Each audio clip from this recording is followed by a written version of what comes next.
Ayan, nagluto tayo guys ng meatloaf na may itlog. Ayan, almusal.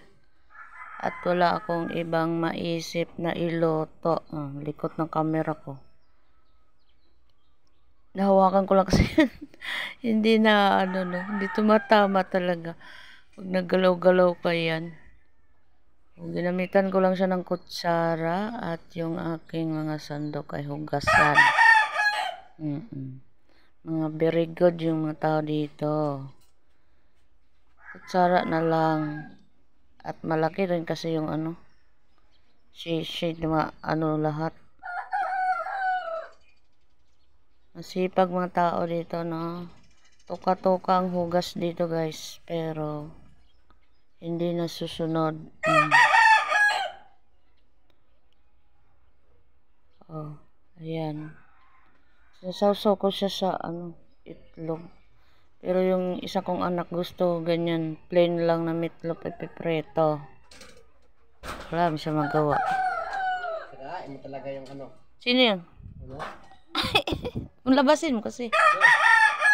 Wala siyang magawa, kundi kumain na lang yan. Naisawsaw ko lahat. Ayan, anong mga almusan natin dyan? Gusto ko nga sana magprito dyan ng tuyo, no? Kasi ako, hindi talaga ako mahilig yung meatloaf. Parang di ako nabubusog. Ayan. Ako guys, kahit tuyo, kahit isa lang, pwede na yan yung kaysa dyan sa meatloaf na yan, no? Hotdog na pupo. Bagoong na lang. Yung laki tayo sa probinsya, no? Talagang hindi tayo, ayan mga yan, hindi ko naman nakain yan meatloaf. Pero yung dati yung palibre ni Marcos noon, sa tatay, yung mga maling na yan, no? Yan yun, nakakain ko yun kasi, ang tawag dito, madami yun noon ibagsak na yun doon sa amin. Doon tapos ilipat na yun doon sa pagbigayan na. Dami yung maling na yun. Pero ito, di ko alam to. Wala naman to doon sa probinsya. Yung maling lang alam ko kasi nakikita ako doon. Ganyan. Palibre na Saka yung mga soya ba yan?